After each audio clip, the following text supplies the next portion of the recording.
오늘은 52일 기적의 시작이라는 제목으로 하나님의 말씀을 살펴보겠습니다. 작년 연말인데요, 영화관에서 상영되었던 굉장히 짧은 영화 한 편이 있습니다. 11분 정도 되었던 영화이거든요. 더 스노우 위시맨이라는 영화였습니다. 내용이 굉장히 심플해요. 첫눈에 담긴 소망이 모여 탄생한 스노우 위시맨이 로봇 반려견인 스팟과 함께 소망을 말하면 그것을 이루어준다는 동화 같은 이야기입니다. 제가 교육자들한테 이 영화를 물어봤더니만 다 모른다 그러더라고요. 그러니까 아마 여기도 대부분 모르실 것 같습니다. 저도 사실 모르다가 작년 연말에 국민일보 기사를 통해서 이걸 알게 됐거든요. 기사 제목이 이래요. 캐럴 사라진 12월, 이찬혁 캐럴서 교회가 찾아야 할 것. 내용을 쭉 봤더니만 악동 뮤지션의 이찬혁이라는 가수가 있잖아요. 이 가수가 We Wish라는 새로운 캐롤곡을 만들었다고 합니다. 이 We Wish라는 캐롤곡을 현대자동차와 협업해서 만든 더 스노우 위시맨이라는 영화를 통해서 발표를 했다라는 것입니다. 그래서 궁금해서 검색을 해봤더니만 이 영화가 유튜브에 올라와 있는 것입니다. 그래서 이 영화를 보게 되었는데요, 이 영화가 시작하자마자 나오는 대사가 있습니다. 이런 대사들입니다. 첫눈이다. 우리 가족 건강하게 해주세요. 늘 안전운전하게 해주세요. 친구들과 늘 행복했으면 좋겠어요. 아빠랑 많이 놀게 해주세요. 내년에 꼭 결혼하게 해주세요. 웃을 일만 가득했으면, 키가 쑥쑥 크게 해주세요. 다정한 세상이 됐으면 좋겠습니다. 우리들이 평상시에 꿈꾸는 여러 소원들을 하나하나 이렇게 이야기를 하는 것입니다. 그러면 이 소원들을 이루어 준다라는 거죠. 저는 이 소원을 이렇게 쭉 들으면서요, 우리 교회 성도님들이 참 많이 생각이 났습니다. 2026년 이제 새해 첫 주일이잖아요. 아마 많은 분들이 2026년이 되면서 나름대로 소원을 생각했을 거라고 생각합니다. 2026년에 꼭 이것이 이루어졌으면, 그런 꿈을 누구나 다 가지고 출발하게 되어졌을 거라고 생각해요. 혹시 그런데도 불구하고 작년 이렇게 연말에 바빠가지고 쭉 지나오면서 올 해에 내가 꼭 이루어졌으면 좋겠다라는 꿈이 없이 출발했거나 내 마음에 소원이 없이 그렇게 출발했다. 그러면 2026년 나의 소원은 무엇인지 다시 한번 생각해 보셨으면 좋겠어요.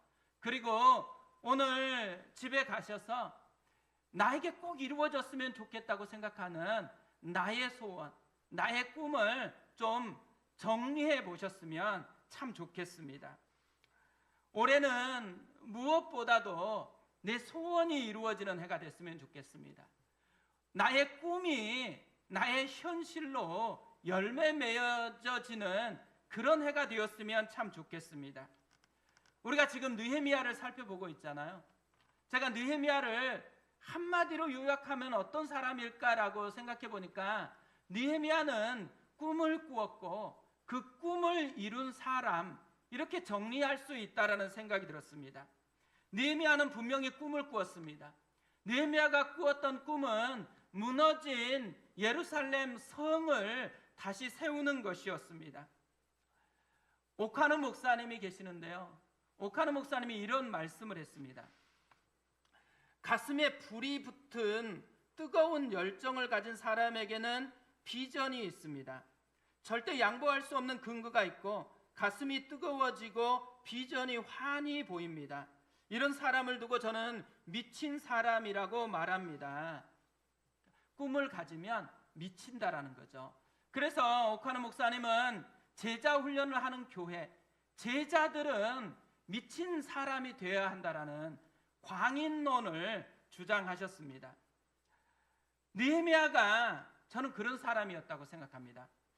꿈 때문에 미친 것처럼 행동하는 거죠. 술관원장이 되려고 얼마나 애를 썼어요. 그런데 과감하게 그것을 버리고 무모할 정도로 예루살렘 성으로 나아갔다라는 거죠. 예루살렘의 성에 도착했을 때요, 그가 한 가장 중요한 일은 백성들을 모아놓고 자신의 꿈을 선포하는 것이었습니다. 느헤미야 2장 17절 18절에 이렇게 되어 있습니다. 후에 그들에게 이르기를 우리가 당한 곤경은 너희도 보고 있는 바라. 예루살렘이 황폐하고 성문이 불탔으니 자 예루살렘 성을 건축하여 다시 수치를 당하지 말자 하고, 또 그들에게 하나님의 선한 손이 나를 도우신 일과 왕이 내게 이른 말씀을 전하였더니 그들의 말이 일어나 건축하자 하고 모두 힘을 내어 이 선한 일을 하려 하매, 느헤미야가 꿈을 선포하니까 백성들이 그 꿈에 함께하겠다라고 일어섰다라는 이야기죠. 그래서 이 꿈이 드디어 성취가 되어집니다. 느헤미야 6장 15절에 이렇게 말씀합니다. 성벽 역사가 52일 만인 엘루월 25일에 끝남에 52일 만에 완공되었대요.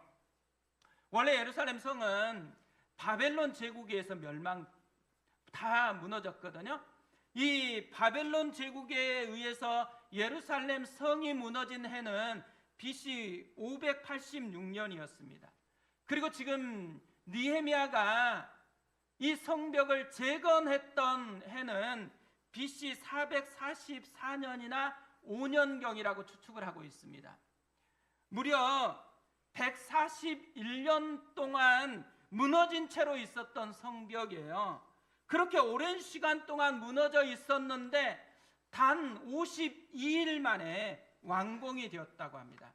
그래서 많은 사람들은 이 52일을 기적이라고 생각해서 52일의 기적이라고 이 느헤미야의 성벽 완공일을 부르고 있습니다. 랄프 waldo 에머슨이라는 심리학자가 있거든요. 이런 말을 했습니다. 열정 없이 위대한 것이 성취된 적이 없다.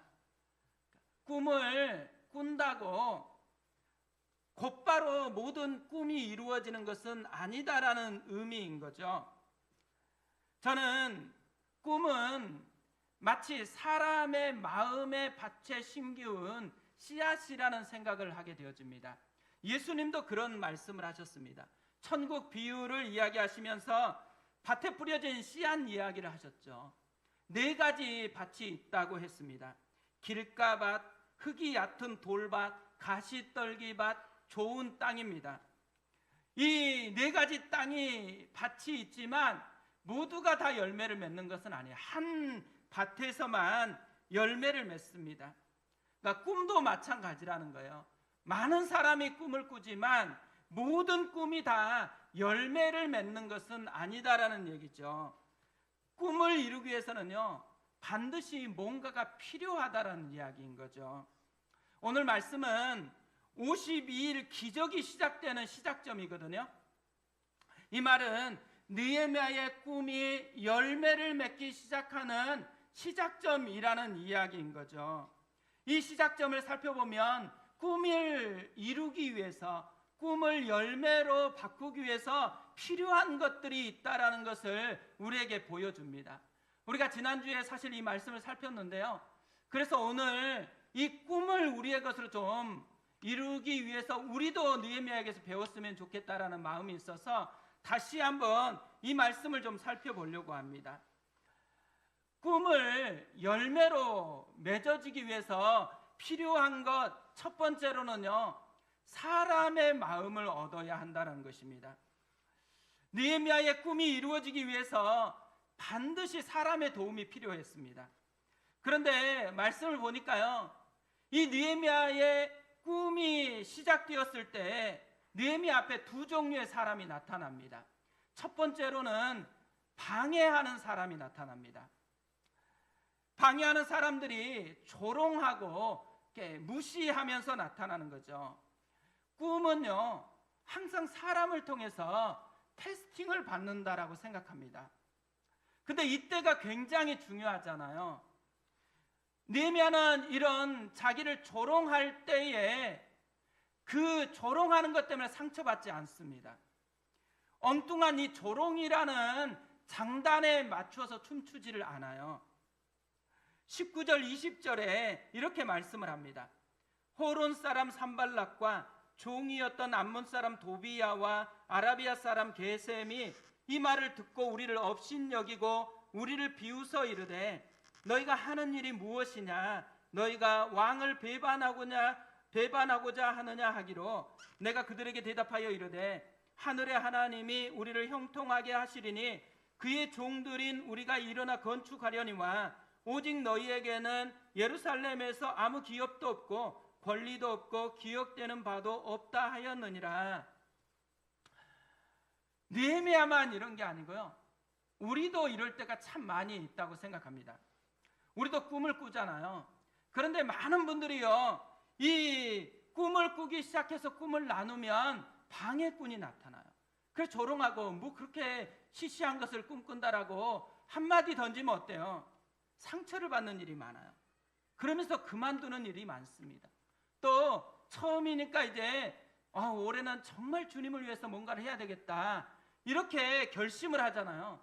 그런데 어느 순간에 방해거리 한 가지만 탁 나타나도 금방 그 꿈이 온데간데 없이 사라져버리는 일들이 굉장히 많다라는 것이죠. 그러니까 엉뚱한 장단에 맞춰서 춤을 추면 안 되는데 그럴 때가 굉장히 많다라는 거예요. 그렇기 때문에 우리가 소원을 품고 한 해를 시작한다, 꿈을 품고 한 해를 시작한다, 반드시 기억해야 된다는 거예요. 방해하는 사람이 나타날 것이니까 엉뚱한 것에 절대로 장단 맞추지 말자. 이 마음이 우리 가운데 있어야 돼요. 우리가 오직 집중해야 되는 건 뭐예요? 꿈. 하나님이 주신 꿈에만 집중해서 살아가는 것이죠. 또 한 종류의 사람이 나타났습니다. 그의 꿈을 도와주려고 하는 사람들입니다. 18절 말씀을 다시 보면요, 또 그들에게 하나님의 선한 손이 나를 도우신 일과 왕이 내게 이런 말씀을 전하였더니 그들의 말이 일어나 건축하자 하고 모두 힘을 내어 이 선한 일을 하려 하매, 두 종류의 사람들이 나타나서 느헤미야의 꿈을 도와주려고 해요. 첫 번째로는 왕이었습니다. 느헤미야는 왕의 마음을 얻었다라는 거예요.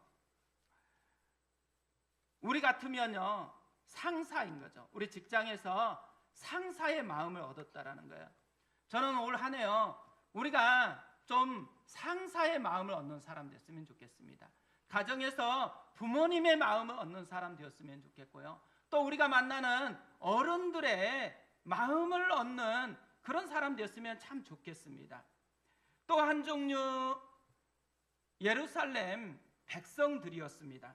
이 사람들은 어떤 사람들이에요? 느헤미야와 함께 성벽을 건축하는 사람들이잖아요. 그러니까 동역자들입니다. 함께 하는 사람들인 거죠. 동료인 거죠. 느헤미야가 꿈을 선포하자마자 이 사람들이 함께 하겠다라고 참여했습니다. 우리도 그랬으면 좋겠어요. 올 한 해 우리의 동료들의 마음을 얻었으면 좋겠어요. 함께하는 사람들과 마음이 하나 돼서 함께 달려가는 그런 한 해가 우리의 한 해 되어졌으면 좋겠습니다. 저는 최근에 재벌집 막내 아들이라는 드라마가 다시 생각이 났습니다. 예전에 재밌게 봤었거든요. 그런데 이 드라마가 원래는 웹툰을 원작으로 한다라는 게 생각이 나더라고요. 그래서 이 재벌집 막내 아들이라는 웹툰을 검색을 해서 제가 연말에 이 웹툰을 좀 보았거든요. 그런데 드라마를 볼 때하고요, 웹툰을 볼 때가 굉장히 새롭더라고요. 드라마에서는 보지 못했던 것이 웹툰에 많이 나와 있었습니다. 특별히 웹툰을 보니까요, 할아버지가 손자를 리더로 세우기 위해서 굉장히 애쓰는 장면들이 많이 나옵니다. 특별히 할아버지가 손자를 이렇게 세우기 위해서 강조하는 한 가지 포인트가 있어요. 안목입니다. 안목. 사람을 보는 안목이 있어야 한다라는 것을 강조를 합니다. 그러면서요, 사람들이 얼마나 중요한지를 체험하게 해주는 것입니다. 그러니까 대기업이 된다라는 건 혼자 잘나서 된 게 아니더라고요.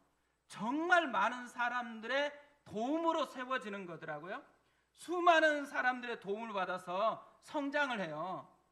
그렇기 때문에 이 대기업들은 사람을 키우기 위해서 오래도록 투자를 합니다. 그것뿐 아니에요. 자기에게 없다 그러면 로비를 통해서라도 그 사람을 얻으려고 애를 쓰는 것을 보게 되어집니다. 근데 제가 이 드라마를 보면서 안타까웠던 것은 사람이 중요하다라는 것은 아는 것 같아요. 근데 뭘 모르냐면 사람을 귀하게 대하는 법을 모르는 것입니다. 만화를 보면서요, 뻔한 내용이잖아요, 사실. 근데 굉장히 새롭게 다가오는 거예요. 사람이 진짜 귀하고 사람이 정말 중요하다라는 것, 이걸 다시 새롭게 느끼게 되어졌습니다. 근데 느헤미야가 그런 사람이었다라는 거예요. 사람과 함께 하게 되어지잖아요. 근데 이 사람들을 굉장히 귀중하게 여깁니다. 느헤미야 3장을 보면 이렇게 자신과 꿈을 함께 이루기 위해서 헌신했던 사람들을 한 명 한 명 이름을 기록을 합니다. 느헤미야 3장은 75명이나 되는 사람들의 이름이 가득 빼곡히 차여서 기록되어 있거든요. 뭘 보여주는 거겠어요? 느헤미야는 사람의 가치를 알았다라는 거예요. 그뿐만 아니라 사람을 굉장히 귀중하게 여기고 있다라는 것을 우리에게 보여주는 것이죠. 저는 우리가 그랬으면 좋겠습니다. 올 한 해 우리가 사람을 얻었으면 좋겠거든요. 그러려면 사람의 가치를 알아야 됩니다. 뿐만 아니라 사람을 귀하게 여겨주는 모습이 우리 가운데 있어야 되는 거죠. 교회는 사람들이 모인 공동체잖아요. 교회에 있는 한 사람 한 사람이 예수의 피로 값주고 산 예수님 짤입니다. 얼마나 소중한 존재인지 몰라요. 한 사람 한 사람을 소중히 여기는 그런 공동체로 한 해가 지나갔으면 참 좋겠습니다. 두 번째로요, 이런 꿈을 열매로 맺기 위해서 하나님의 마음도 얻어야 된다라는 거예요. 18절을 다시 보면요, 또 그들에게 하나님의 선한 손이 나를 도우신 일과, 느헤미야가 지금 첫 번째로 고백하고 있는 게 뭐예요? 하나님의 선한 손이 도우셨다라는 거예요. 사실 백성들에게서는 뭐가 더 영향력이 있겠어요? 왕이 도왔다, 이 말이 훨씬 영향력이 있을 것 같은데, 느헤미야는 의도적으로 하나님의 선한 손이 나를 도우셨다고 첫 번째로 이야기를 하고 있어요. 뭘 강조하는 거예요? 하나님의 마음을 얻었다라는 거죠. 하나님의 마음을 얻은 것에서 모든 것이 시작된다라는 것을 강조하고 있습니다. 제가 이 말씀을 묵상하다가요, 이런 생각이 들잖아요. 하나님이 선한 손으로 도우셨던 것, 그게 뭐였을까? 그러니까 느헤미야가 지금 하나님의 선한 손에 도움을 받았다고 했는데, 느헤미야는 뭘 느꼈을까? 어떤 도움이라고 여기고 있을까? 이런 생각을 가지고 묵상하다가 발견한 답이 있어요. 느헤미야가 첫 번째로 도움받았던 가장 중요한 것, 꿈을 꾸게 되었다라는 것입니다. 느헤미야의 꿈은 무너진 예루살렘 성벽을 다시 세우는 것이었잖아요. 그런데 이것은 물리적으로 성벽만 세우는 게 아닙니다. 무너져 있는 하나님의 백성들의 마음을 다시 세우는 거거든요. 하나님의 백성의 무너진 자긍심을 다시 세우는 것이 느헤미야의 꿈이었던 것이죠. 그리고 이 꿈 때문에 가슴이 뛰었어요. 그래서 이 꿈에 의해서 움직이기 시작한 거잖아요. 술관원장이라는 모든 혜택을 버리고 예루살렘까지 나올 수가 있었습니다. 그런데요, 이 느헤미야가 꾸고 있는 이 꿈, 그건 느헤미야가 만든 꿈이 아니에요. 사실은 하나님의 꿈이었습니다. 하나님이 꿈꾸고 있었던 것을 느헤미야의 마음에 심어 주었다라는 것이죠. 오스왈드 챔버스라는 분이 계세요. 주님은 나의 최고봉이라는 굉장히 유명한 매일 묵상집을 썼는데요. 제가 이번 새해가 되어지면서 이 묵상집을 다시 묵상해야 되겠다고 생각하면서 책을 읽기 시작했거든요. 그런데 이 책에 보니까 추천의 글이 있는 거예요.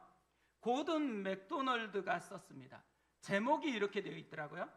오스왈드 챔버스, 나를 재기시킨 영혼의 친구. 읽어보니까요, 이 고든이 주님은 나의 최고봉이라는 이 책을 인생에 3번 선물을 받았대요. 첫 번째로는 대학 시절에, 두 번째로는 결혼했을 때, 세 번째로는 자기 인생에서 가장 어려운 시기에 이 책을 선물 받았다고 합니다. 근데 이 3가지 중에서 자기 인생에 가장 도움이 됐던 시기는 가장 어려웠을 때라고 고백을 하더라고요. 사실 이 고든 맥도널드를 우리나라에서는 잘 모를 수 있어요. 우리는 잘 모를 수 있는데요. 이분은 미국에서 굉장히 유명했던 분입니다. 차세대 빌리 그리엄이다라고 그렇게 소개를 받는 사람이에요. 그러니까 차세대의 영적 지도자로서 가장 탁월하다라고 인정을 받았거든요. 그런데 이분이 성추문으로 한 방에 무너졌습니다.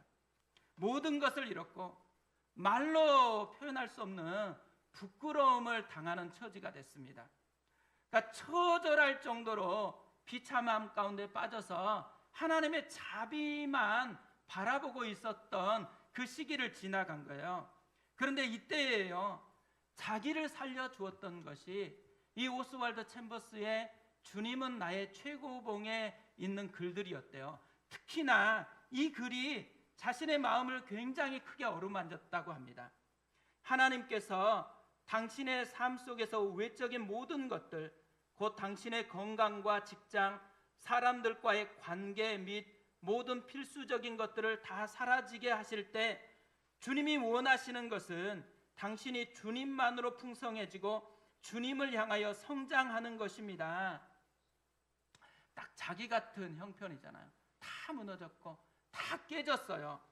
그런데 이때에 왜 이렇게 망가지게 버려뒀나, 하나님께만 집중하고 하나님을 다시 새롭게 만날 수 있는 기회로 이것을 허락했다라는 거죠. 그래서 그는 홀로 있었던 비참했던 시간들이 바뀌었습니다. 주님과 함께하는 시간으로. 그러면서 계속해서 하나님의 만지심을 경험하고 회복이 되어진 것입니다. 그러면서 고든이 이렇게 이야기를 합니다. 그는 내 인생의 가장 어두운 때가 주님의 마음에 합한 주님의 사람을 만드는 최고의 기회의 때라는 사실을 가르쳐 주었다. 가장 어려울 때, 가장 깨졌다고 생각할 때, 그때가 주님의 손길이 역사하는 최고의 때라는 것을 알게 해 주었다라는 것이죠. 저는 이 글을 읽으면서요, 무너진 때, 무너진 마음, 무너진 곳에서 하나님의 꿈이 시작되는 거구나, 이런 생각이 참 많이 들었습니다. 하나님의 꿈은 무너진 것을 회복시키는 것입니다. 그래서 하나님은 인간이 되셨죠. 그뿐만 아니라 십자가에서 우리의 모든 무너지게 했던 죄의 대가를 친히 지불했습니다. 그래서 십자가에서 외치셨죠. 테텔레스타이. 이 테텔레스타이는 다 이루었다, 다 지불했다, 이런 의미입니다. 모든 것을 지불했다라는 거예요. 처절한 고통을 통해서. 그런데 많은 분들이요, 예수님이 이렇게까지 지불했는데도 불구하고 그 은혜를 누리지를 못하고 있는 채로 살아가는 거예요. 교회에서도 이 은혜를 누리지 못한 채로 살아가는 분들이 굉장히 많습니다. 이런 이 은혜를 누리지 못하고 깨어진 채로 살아가는 마음들을 보시면 주님이 마음에 애통하신 거예요. 불붙는 거예요. 그래서 이 마음을 다시 회복시키고 싶어서 하나님이 사람을 부르세요. 느헤미야를 불렀고 또 우리를 부르신다라는 거예요. 주님을 대신해서 그 마음을 다시 회복시키시려고 교회된 우리를 주님이 부르신다라는 것이죠. 느헤미야는요, 특별히 이런 하나님의 마음을 얻은 거예요. 그 하나님의 꿈을 자신의 꿈으로 꾼 거예요. 그뿐만 아니라 하나님께서 그 꿈을 이루도록 도와주는 것들을 계속해서 경험하게 되어집니다. 하나님은 왕의 마음을 얻게 했어요. 하나님은 백성들의 마음을 얻게 했습니다. 그뿐만 아니에요. 훨씬 더 중요한 거, 꿈꾸는 느헤미야가 지쳐서 나가 떨어지지 않도록 끊임없이 하나님을 의지하게 하고 하나님께 집중하게 만들고 있다라는 거예요. 20절 다시 보면 이렇게 되어 있습니다. 내가 그들에게 대답하여 이르되 하늘의 하나님이 우리를 형통하게 하시리니 그의 종들인 우리가 일어나 건축하려니와 오직 너희에게는 예루살렘에서 아무 기업도 없고 권리도 없고 기억되는 바도 없다 하였느니라. 지금 방해꾼들이 와서 흔들어 놓을 그때예요. 느헤미야는 왕으로 대답하는 게 아니고 하나님의 이름을 붙들고 이 문제를 이렇게 대하고 있다라는 것이죠. 하나님만 붙잡는 것, 이것이 굉장히 놀라운 은혜라는 것이죠. 신앙생활을 하다 보면요, 진짜 위기를 여러 가지로 만나겠죠. 근데 저는 가장 위험한 위기 중에 하나는 집중력을 잃어버리는 거라고 생각해요. 하나님께 집중해야 되는데 어느 순간 보면 다른 것에 집중해요. 유혹은요, 은밀하게 찾아올 때가 많습니다. 너무 바빠서 바쁜 것 때문에 유혹이 될 때가 많아요. 너무 친한 사람이 생겨가지고 친한 사람 때문에 유혹이 될 때가 많아요. 많은 사단의 유혹의 핵심이 뭐예요? 집중하는 것을 바꾸는 거예요.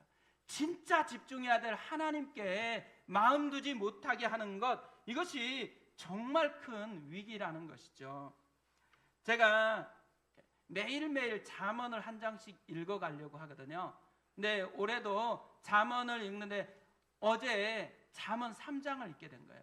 근데 3장을 읽다가요, 진짜 올 한 해 우리 모든 성도들이 반드시 이 말씀은 좀 붙들었으면 좋겠다, 이런 말씀을 제가 이렇게 보게 됐습니다. 잠언 3장 5절에서 7절 말씀입니다. 잘 들어주세요. 너는 마음을 다하여 여호와를 신뢰하고 내 명철을 의지하지 말라. 너는 범사에 그를 인정하라. 그리하면 내 길을 지도하시리라. 스스로 지혜롭게 여기지 말지어다. 여호와를 경외하며 악을 떠날지어다. 올 한 해가요, 진짜 하나님께 집중하는 그런 한 해였으면 좋겠습니다. 하나님은 꿈을 주세요. 그리고 그 꿈을 이루도록 도와주십니다. 그래서 하나님만 얻으면, 하나님만 붙들 수 있으면 모든 것들을 얻을 수 있다라는 이야기인 것이죠. 강준민 목사님은 이런 글을 남겼습니다. 나의 꿈을 선택하면 불안해도 하나님의 꿈을 선택하면 안전하다. 다시 시작하기에 너무 늦은 꿈은 없다. 늘 하나님의 꿈을 선택하고 믿음으로 그 길을 달려가라. 하나님은 어떤 순간에도 꿈꾸는 자를 응원하신다. 전 느헤미야가 경험한 것이 이것이라는 생각이 참 많이 들었습니다. 그는 꿈을 꾸었어요. 하나님의 꿈을 꾸었습니다. 그리고 그 꿈이 이루어지는 과정을 경험했죠. 그의 52일은 그래서 기적의 사건이었습니다. 올 한 해 우리도 느헤미야처럼 됐으면 좋겠습니다. 꿈을 꾸었으면 좋겠어요. 그리고 그 꿈이 이루어지는 과정을 경험했으면 좋겠습니다. 그래서 우리의 365일이 기적이라고 고백하는 한 해 되었으면 참 좋겠습니다. 우리 그 마음을 가지고 찬양하고 기도하겠습니다. 오늘 찬양은 비준비하시니 찬양입니다. 오늘 말씀을 잘 녹여내고 있다고 생각합니다. 우리 주는 위대하며 능력이 많으시도다. 그의 지혜 무궁하며 인자는 영원하도다. 상한 자들 고치시며 상처를 싸매시도다. 별들의 수를 세시며 이름을 붙이셨도다. 우리 위대하신 하나님께서 올 한 해 우리를 붙들고 가실 것입니다. 그 하나님을 바라보고 그 하나님을 의지하는, 그러므로 말미암아 꿈을 이루시는 하나님이 우리의 하나님됨을 누리는 한 해 되었으면 좋겠습니다. 이 마음을 가지고 우리 찬양하겠습니다.